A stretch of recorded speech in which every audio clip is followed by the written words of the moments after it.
Bonjour à tous, good morning everyone.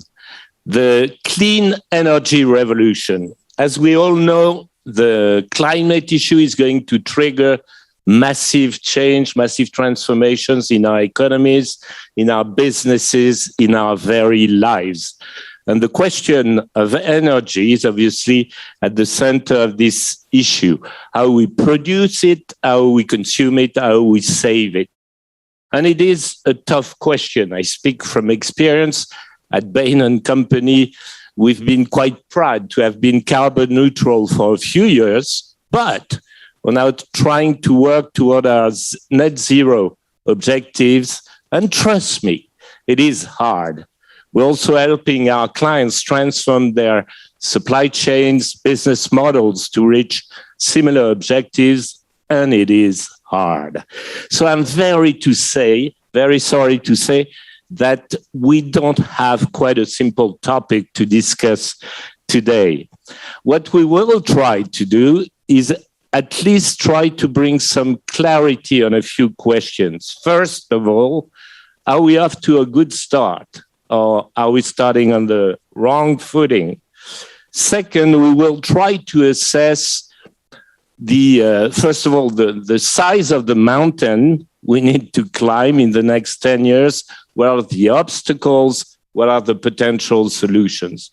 And finally, we'll take a longer view and we will try to understand whether there are good reasons to be optimistic for the longer term and whether there are also good reasons to be pessimistic for the longer term. So let me turn now to our guest, and we have 3 here on the panel and 2 online. We have, as you will see, a very prestigious and expert panel to discuss with us these issues. So let me quickly introduce them to you. Let me start. Good morning, Christina Johnson. It must be pretty early for you, as I believe you are in the US right now. You're the president of, good morning, president of Ohio State University, where you want to set pretty ambitious carbon footprint targets. You were also Undersecretary of State of Energy in the Obama administration. And in addition, you did found and were CEO of Enduring Hydro, a company active in the clean energy sector. We are looking forward to your contributions from these very different angles. Let me turn to Shunichi Miyanaga. Welcome on this panel. For you, good evening, because I believe you're in Japan and therefore it is very late for you. You are the chairman of Mitsubishi Heavy Industries, which is a leading global industrial group, 80,000 employees and close to $40 billion of sales. It's a group which is active in a wide array of industrial activities, including, by the way, power plants and gas turbines. Thank you very much for being on this panel. It's my pleasure. Avisue, you are Senior Vice President of Corporate Strategy at Schneider Electric, which is a well-known leading global company in energy management solutions. Prior to that, you spent 11 years at ENGIE, relevant experience. You were responsible for the global renewable business line. And I believe in your previous experience, it also included time in public service as an advisor to the French Minister of Energy. Thanks for being with us. I'm turning to Didier Olo. We mentioned ENGIE. You work at ENGIE. You're Executive Vice President of the group, a well-known leading French utility company operating in the field of energy transition electricity generation and distribution. You also were elected recently as president of Eurogas, which is the European Trade Association for the gas industry. Thanks. And last but not least, at the middle of the table, we have the pleasure of having José Luis Manzano, chairman and founder of Integra Capital, which is a private equity and merchant banking firm with a very strong focus on the energy-related sectors. Mr. Manzano is also a vocal promoter of the green transition in Latin America, but more broadly, globally. Thanks, everyone, for being with us. Let me start with a quick warm-up question, maybe a quick question, short answer. I will ask each of you to take no more than 2 minutes, but first of all, to briefly present your organizations and explain to what extent the topic of the energy revolution is relevant to them and the role they play in the energy chain, energy value chain. Let me start maybe with you, José Luis. Tell us a bit more about Integra Capital and the role it plays in this energy value chain. Well, thank you very much for having me here. We started as diversified investors in 2002, something like that. In 2006, we moved into oil and gas. And in 2008, we discovered we were facing a huge challenge. So we started moving the boat, see how we can play a role there. I remember we started a cooperation with Vice President Al Gore. We brought him to spread the news in Latin America that things were not going in the right direction. So we tried to find for us a role of accelerator and catalyzers. So we break the eggs. The energy transition will need is an omelette. You will need to break some eggs. So we break the mountains to try to get the critical materials. We try to bring lithium, copper, rare earth, gold. Gold is not only for jewelry, it's for superconductors. So we need to bring eggs to the omelette. We try to act as a catalyzer there. Then we are the major consumer of electricity in Argentina. We try to be picky with the sources. And we say to people that it's not going to be cool. A lot of uncool decisions will have to be made. The mix will keep maybe natural gas. The mix will need to have, I believe, nuclear. The mix will have a lot of solar and wind and hydrogen, but the mix will not be as cool as we can imagine. The mix will be better than today, but it's not gonna not look as cool as people think. It's gonna be a less green future. That's what we do. Thank you. Didier Olo, let me turn to you. What about ENGIE? What is at stake for the group and what are its commitments as well? Well, thank you. I will not come back to what ENGIE does for its own decarbonization because you have heard our chairman, Jean-Pierre Clamadieu, at the opening of the conference. You have seen our short video. Let me just remind you that we are committed to be fully decarbonized by 2045, which for a large energy supplier like us is quite a big challenge. But we take it very seriously. We have very serious plans to reduce our carbon footprint to zero by this date. Let me just emphasize one point, that on top of decarbonizing ourselves, we do a lot to decarbonize our customers. And in order to be able to account for what we are doing for our customers, we published a methodology back in July this year as an open source document so that everybody can feel free to implement or increase or comment this document.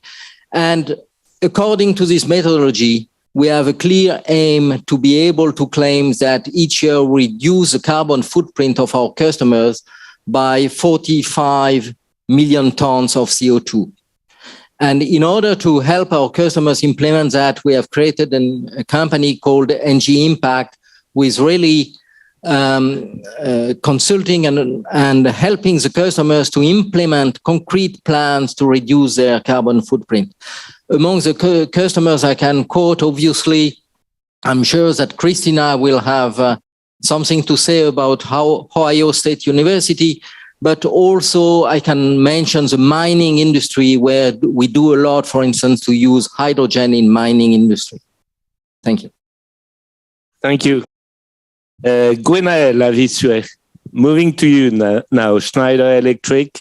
Thank you very much. So you mentioned rapidly that Schneider Electric is working on energy management and industrial automation. The other thing that we can say, and we're very proud of, is that we have been recognized as the most sustainable company of the year. And this is extremely powerful. Why is that? Because this is our mission. Our mission is all about sustainability, all about digitalization and efficiency and the consumption of the energy. And why all that is important? Because today, when it comes to climate change, I would say energy sector is responsible for 80% of the emissions. So we have to tackle this issue. And the best way to tackle it is to green the energy and at the same time to optimize the energy that we consume. And to do that, we have different means, among which digital. So we really think of a convergence between digitalization and at the same time energy. And to do that, we're working not only on our operations and customers, but all across the value chain. For example, we just announced a project, Net Carbon Project, where we're helping suppliers to reduce their own emissions. So we want to impact not only ourselves, our customers, but the whole supply chain. That's how we see our role in the decarbonization. Thank you very much. Let me turn to Mr. Miyanaga. Oh, I see you now on the screen. Tell us a bit about your group and how it's being impacted by this energy revolution. Thank you for having me at the section to discuss this important topic. We are providing integrated engineering machinery and auxiliary system and services for essential sectors such as energy, logistics, transportation, machinery for diversified industries, aerospace, and defense. Over half a century, the energy sector has been the core of our business. I think it will be more important than ever in our pursuit of sustainability of the world. As a technology provider for a broad range of energy sectors needs, we have already transformed our business to best serve our clients who need to change their business toward a carbon neutrality by increasing energy efficiency and reducing environmental impact. For example, we built the world's largest carbon dioxide recovery plant in the United States, and we hold a 70% share of the global market for carbon dioxide recovery from exhaust gas. Another achievement is in 2018, we succeeded in 30% hydrogen co-firing and are proceeding steadily for 100% hydrogen firing by 2025. Not only through our variety of technologies, products, and services, but also through our collaboration with partners around the world, we will contribute to the net zero emissions. In the meantime, we've already declared a goal to cut its own carbon dioxide emissions in half by 2030 and reach our own carbon neutrality by 2040. Thank you. Thank you very much. Christina Johnson. So you're president of a university with close to 70,000 students. I'm sure the topic is very important to them. Tell us a bit about your commitments for the university. Well, bonjour. It's a pleasure to be here. And yes, we have 70,000 students. And I think for our organization, it's really a three-pronged approach. First, it's about research. And second, it's about education. We have about 151 majors in sustainability. We have about 5,000 students who are studying it. And then third is with partnerships. So we have a great partnership with ENGIE and in our energy, running our energy and management of the entire university. So, with regard to our commitments, I've only been president for about a year. And when I joined, the commitment was to decarbonize, like many others, by 2050. And I think we've all learned that that's too slow. We have to speed it up. And I applaud everyone who has done that, who's on this panel. So right now, when I was Undersecretary of Energy, we developed what was called a Strategic Technology Energy Plan, which is how would we get the United States to decarbonize by 2050.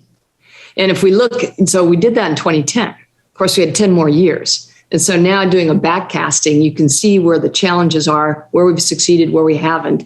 And now being in a research enterprise, doing about $1 billion in research, going to $2 billion, hopefully a lot of that in energy, we are going to really focus on the critical issues that we haven't been able to get at. And part of that's behavioral change too. So I'll leave it at that, but I'll look forward to the panel and the conversation this morning. Thank you. And thank you all for these introductions. We now understand the many rich angles with which we'll be able to discuss our topic. So let's now try to understand where we stand at the start of this, 30-year, multi-decade journey. Are we off to a good start? On the contrary, are we starting a bit late? So let me start maybe with Gwenaël and Schneider Electric. Schneider Electric is helping its clients with the cleanest energy possible. That is the one we don't use, we don't consume, if we are wise enough to use your products or technologies and services. Could you tell us what you see with your clients? Are they on track with the challenge, or on the contrary, do you feel they are taking it a bit too slowly? This is a great question, because especially with COVID and the pandemic, we could have a question about the ability for customers to keep focus. And what we have seen is, on the contrary, the focus has never been as important as of today. So, the pandemic is an opportunity to reboot the economies, to restart the economies with green products, and a shift of mindset where we rethink the way we want to produce energy and the way we want to consume energy. And so basically, we have seen lots of requests from different clients saying that they want to leverage from a recovery package across the world and have better impact, better carbon footprint impact. And so, we never seen so many questions and discussion in order not only to discuss carbon footprint, but to have projects realized. So just maybe a few examples. We were discussing with distribution centers like Lidl, and they wanted to have state-of-the-art, distribution centers where you implement like microgrid, like renewables on site, and with digital, because you optimize all the energy consumed on site. For what reason? A reason to have a carbon neutral facility and a reduction of the energy costs by 70%. So this is possible. So this is just one example. Another example, we had at a center. They wanted to be the first climate positive data center across the world. First climate data center positive across the world. And it happened. So there are technologies already available, and there is willingness from different clients across the world to go for it. Now, is the solution only working on CO2? We are working also on other emissions, like SF6. It's another element for which the impact on climate is very significant. And so we want also to communicate that there is no one single solution, but a set of solutions. And this should be tailor-made with different clients depending on their starting point and their end goal. But at least this discussion is already happening and reinforcing with this pandemic. Thank you. Mr. Miyanaga, turning to you. Mitsubishi Heavy Industries is, as we said, a very large industrial group, but also with a global, increasingly global footprint. It would be interesting to understand whether you feel that in general, the industrial manufacturing sector is moving at the right pace, in the right direction, and whether you see also differences across the globe in the different regions. Oh, thank you. We've seen a remarkable increase in demand for solutions such as hydrogen alternatives, carbon capture and utilization in the industrial sectors. I think this shows the sectors are generally moving towards the right direction, recognizing the necessity and urgency of carbon neutrality. However, the hard-to-abate industries like steel, cement, and so on are seriously concerned with its huge transformation cost that they cannot afford by themselves. I feel the speed of transition differs nation by nation, depending on the degree of urgency they feel, differences in economic condition or development stage, governmental financial supports or subsidies, energy source mix, and so on.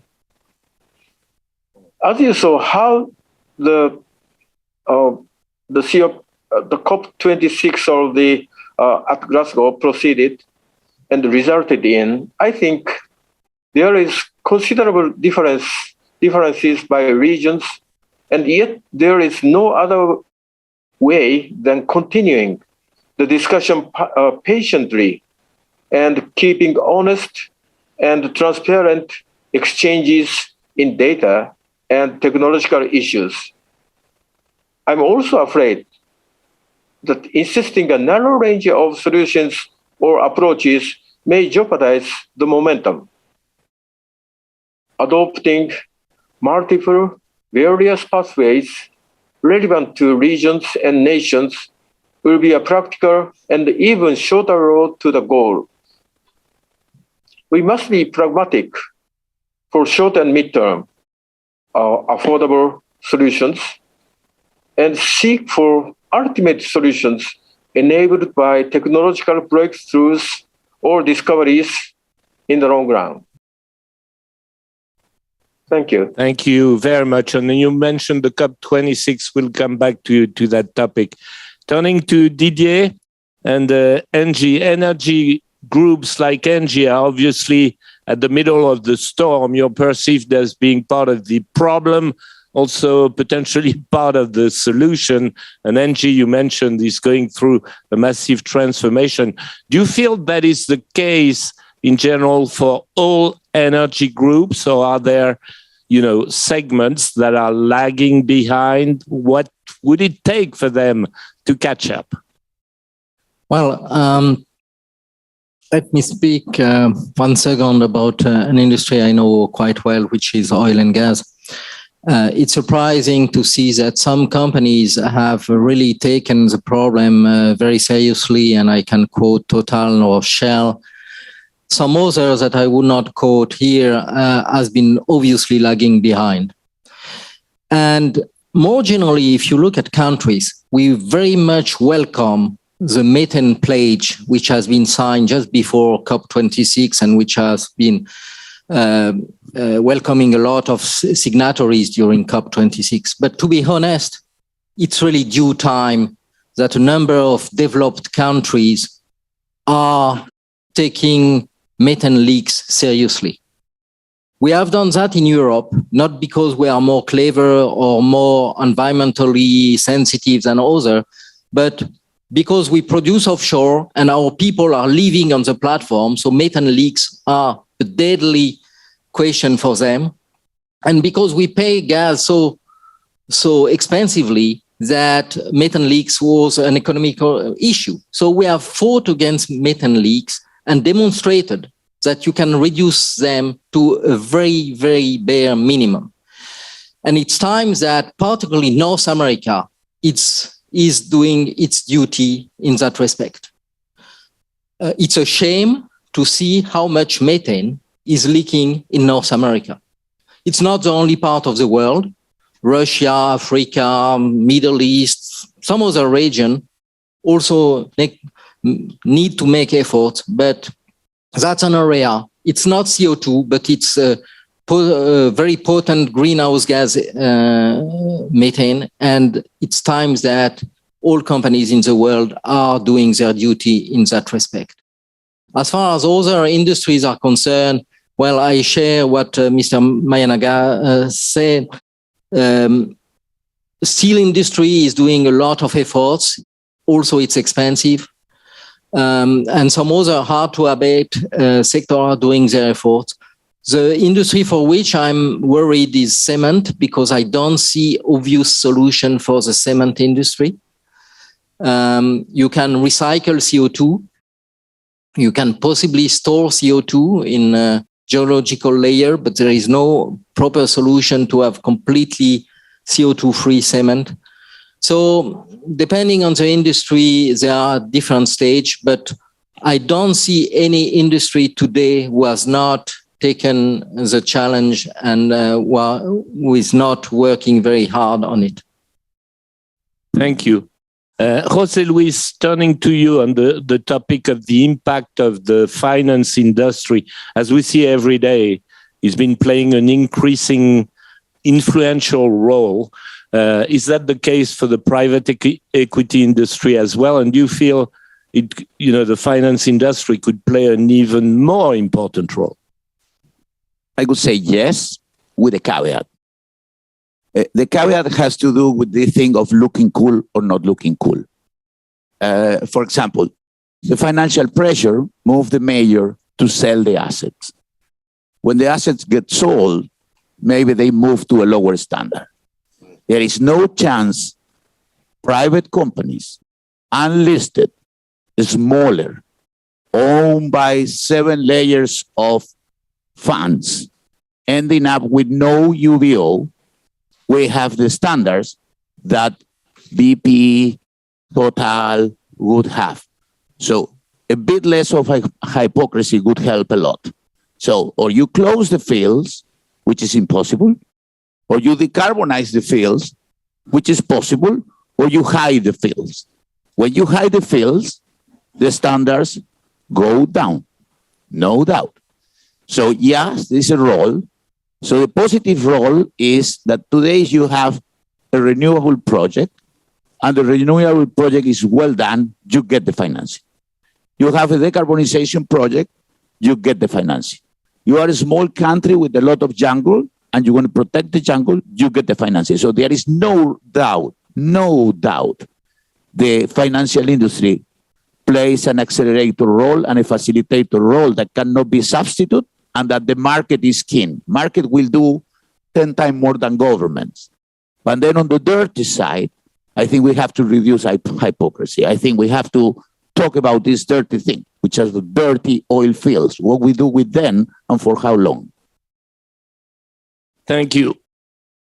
Christina Johnson, turning to you, we touched upon the COP26, which happened a few days ago in Glasgow. And the question is, do you feel that in general, the international community, states are, at the right place, setting the right pace, or on the contrary, are they already behind the business community?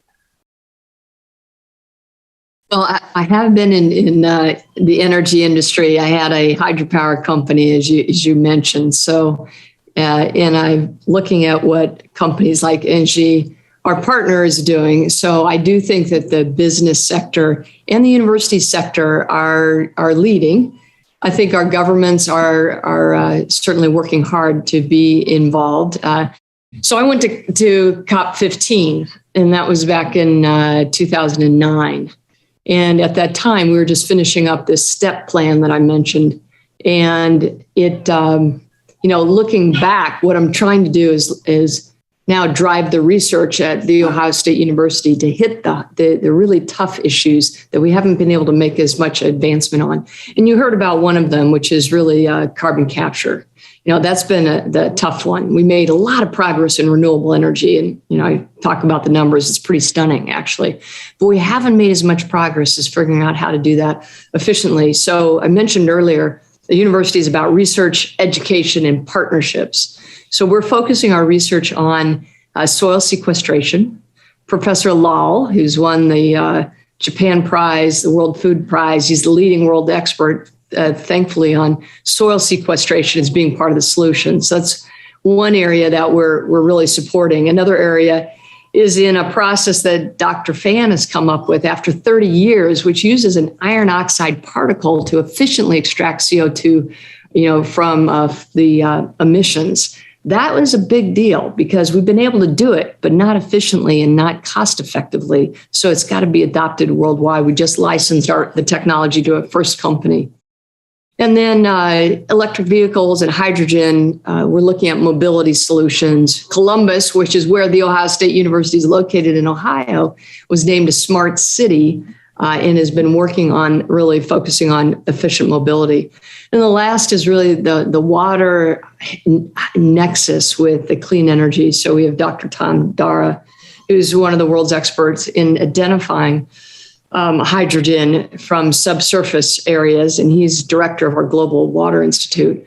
So that's a big focus. And with my background from undersecretary, I really plan to have that be a major focus for the Ohio State University. Education is so important. I think that's probably the biggest place that we can make progress. And so next semester, I'll be teaching a course on pathways to a net zero carbon future. In creating teams of students and getting them to lead and recognizing that each individual person can make a difference. And lastly is our partnerships. And NG has been a great partner, as well as others, really looking at being a leader in this decarbonizing effort. So, I think that we have a responsibility at the university to lead because we are the research engines in the world. And this is worldwide. So that gives me a lot of optimism for the future. Thank you very much. Let's now turn to the question of the next 10 years. What are the major issues we're going to be facing?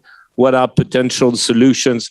Didier Hulot, turning to you, how do you see, the global energy mix moving between now and 10 years from now, ideally? And where do you see the stumbling blocks on that journey? Well, tough question, I admit. In terms of energy mix, what we can say is that everybody anticipate an increased share of electricity in the mix. Then the debate is it around 50 to 55%? That's what we think. Or is it up to 60, 65, 70%? And we think the latter is too expensive.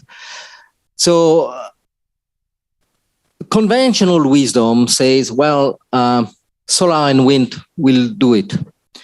We believe that solar and wind, including offshore wind, will do a large part of the solution, but not everything. And that we need green gases to make an energy mix which is cheaper, more resilient, more sustainable.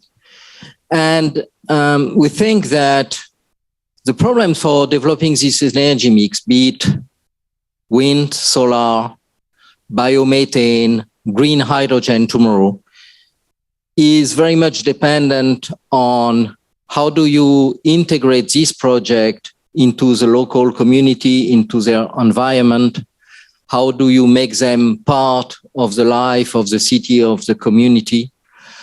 And a large share of the problems we will be facing in the next few years, if we want to succeed in the energy transition, will be about that.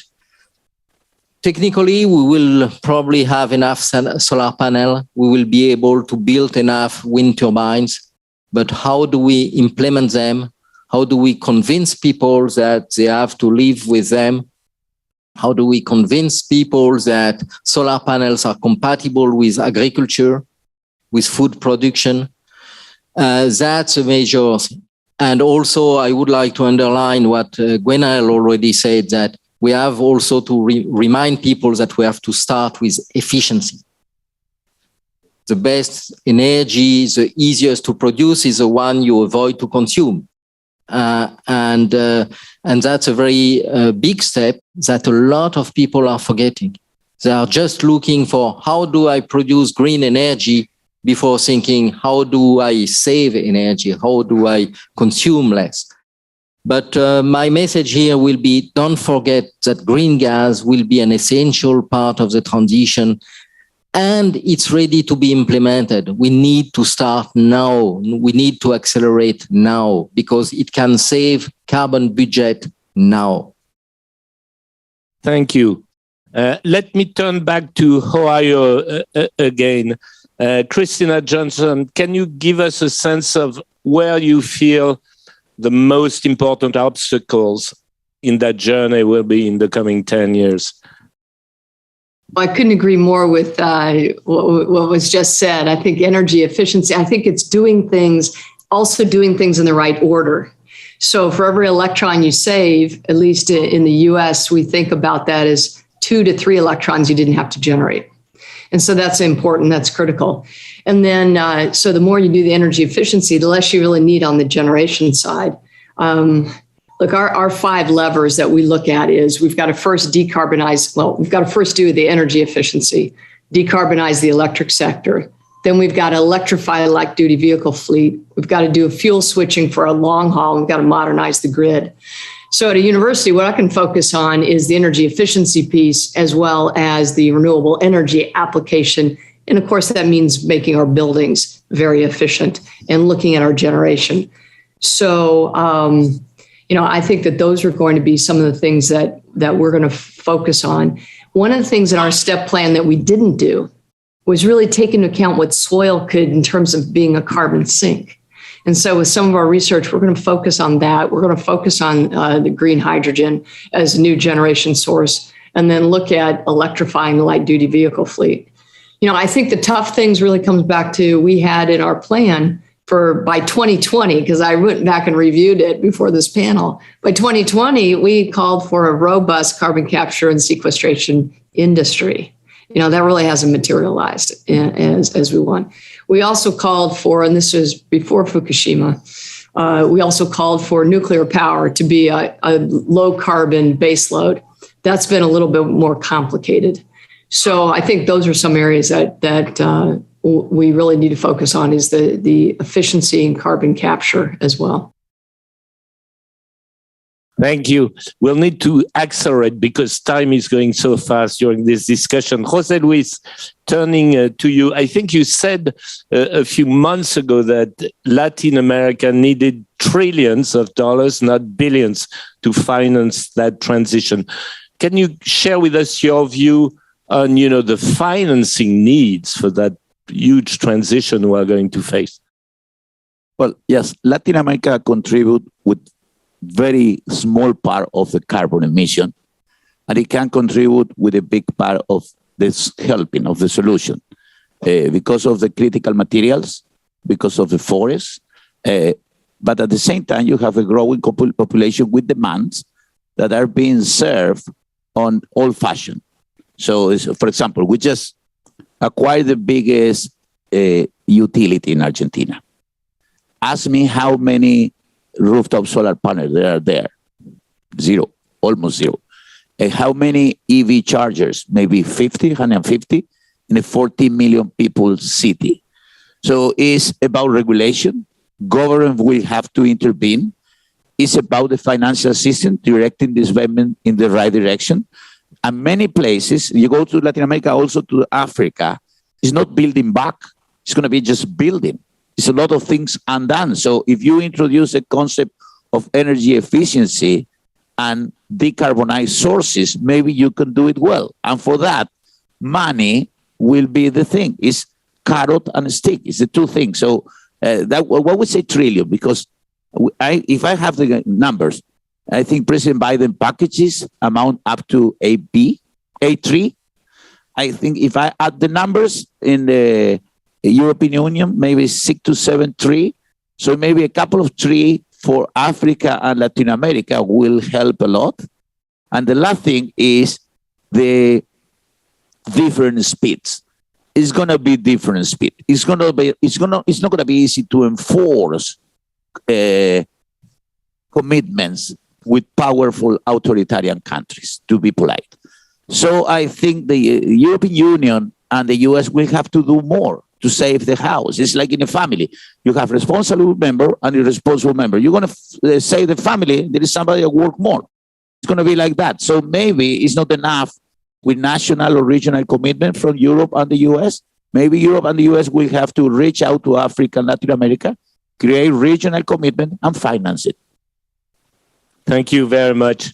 Mr. Miyanaga, and please, brief answer to my question. What do you feel are the most important obstacles for industrial companies in the coming 10 years? I think make it short. This energy transition is unprecedented, and we do need to minimize overall cost for the coming 10 years, the stranded assets, by enhancing or adding future-proof properties to existing assets as much as possible. And I believe the combination of our efforts to develop new solutions or technological breakthroughs and such whole systems approach, or the whole system approach, eventually lead to better utilization of the technological and financial resources. Next, and also there is no silver bullet or one solution that solve all countries and fits all countries and markets. Instead, we need to apply the such approach and explore as I think all technological solutions assumed viable, both industries-wise and region-wise. I think as much as possible and step by step in this transition. In January this year, I published the article, The Energy Trilemma, and I said almost in the same manner and appeal what I have said. So I think identifying the respective combination of affordable natural resources and energy needs to each industries and each countries is very important. Indeed, we need to make a huge challenge to technologically, financially, and socially all over the world. So I think we do need to develop the ideas to solve such trilemma. At this moment we are facing. That's all. Thank you. Thank you. Gwen, there's one topic we haven't really discussed, which is the consumer side. We talked about, electric vehicles, efficient housing, etc. What do you feel are the areas that are the most promising, and what innovations should we expect? Yes, thank you very much for this question. So just maybe to say and to reinforce what has been said before, we need to act now. First thing is that the biggest fear that we have is that people or customers would wait for the next technology to come. Because in this environment, things are moving so fast. Sometimes the attitude wait and see, just to check, to see the new technology, can be an attitude that we could see. And in reality, there are so much already ongoing, already available. So first, leverage on the existing technologies. We can achieve so much already. And in response to your question, we need to work on demand side and supply side at the same time. When you look at demand, buildings, homes, data centers, infrastructure, and industry represent 75% of the global energy consumption. So let's start here on those sectors. This is where we have untapped potential. This is where we can deploy energy efficiency quite easily, in fact. Another example, buildings. Buildings, it's a great place to start with. Why? Because it represents up to 40% of global CO2 emissions. So yes, we have to work on building. Is it difficult? It's easier with new buildings, for sure, because for new buildings, implementing the technologies that are available on digital, on electrification, etc., you can achieve a reduction of the consumption by 90%. So new building with a good design and with all these technologies, you can reduce by 90%. But you also have to work on the existing ones, because in 2050, 80% of the buildings will be the one that we have today. So we have to work on the existing ones. And for the existing ones, we have solutions to reduce to up to 30% of the emissions. So no wait and see, just act now with very concrete example on the demand side. And supply side, I would say it's the same. We're working on numbers of technologies, wind, solar, etc., what has been presented before, but we need to work on the grid because at the same time we are deploying decentralization, distributed generation. The grid is at stake. So we need to reinforce the grid. We need to have digital tools to operate with the grid so that we could enable decentralization of the energy sector to happen in a resilient way. This is a combination of demand side and supply side to make it happen.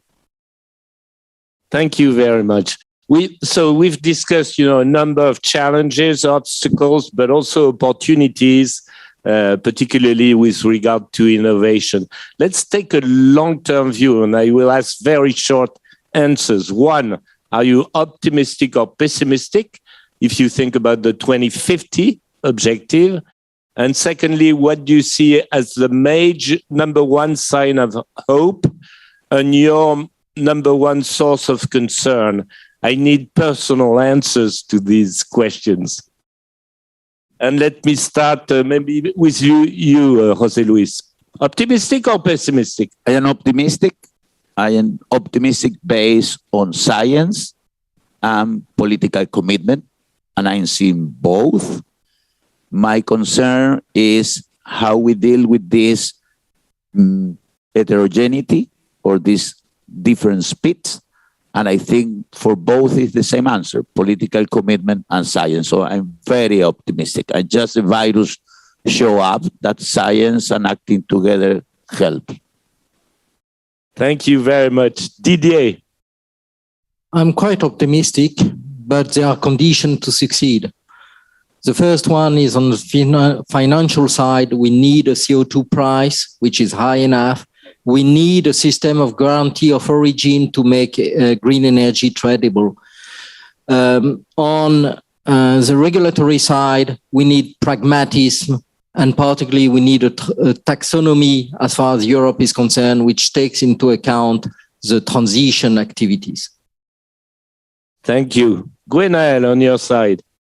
So I'm optimistic by nature, but I want to say that if we want to realize a net zero world, it's not just talking, it's actions. So my conviction is that, yes, be optimistic, but act. That is the most important thing to do. Thank you very much. Mr. Miyanaga, optimistic or pessimistic? Yes, I am personally very much optimistic.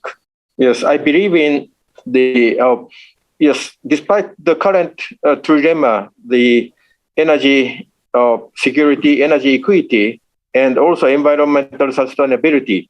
But I do believe in the scientific and the philosophical capability of humankind as well as its goodwill.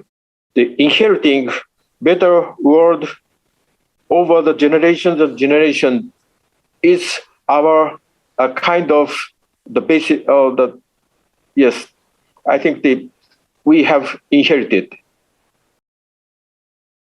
I do believe so. Thank you very much. Christina Johnson? I'm optimistic. I'm optimistic because I see the students every day that want to make a difference. Now, it means that as leaders, we have to give them the tools. I loved everything that I heard on the panel. Gwenaëlle, I think you're exactly right. Energy efficiency, the supply side and the demand side are so important. And me and Naga-san, I love what your focus on with regard to the hydrogen co-firing. I think that's fantastic. So that makes me very optimistic. I think the other reason to be optimistic is because I serve on corporate boards, and the boards are taking the ESG goals very seriously. Cisco is very much decarbonized their scope 1 and 2. The tough one is going to be the scope 3 with supply chain, as we know. But I think the last thing we need is we've got to get a way that we can catalog what everybody is doing worldwide on some worldwide dashboard. So we encourage each other to keep making decisions every single day to reduce, reuse, and not waste energy. Thank you very much. Let me say in reaction to what I heard that I think for one, I feel now a bit more optimistic after our exchange. What comes out fairly clearly from all of you is the fact that, you know, your organizations, business in particular in general, are probably moving faster with more determination, acting, not just speaking, more determination, more commitment than probably, you know, the general public feels. So thank you very much for the exchange. I will ask everybody a warm applause for the speakers, not just for what they shared with us, but also for what they do every day in their responsibilities to surmount the challenge we're all facing. Thank you.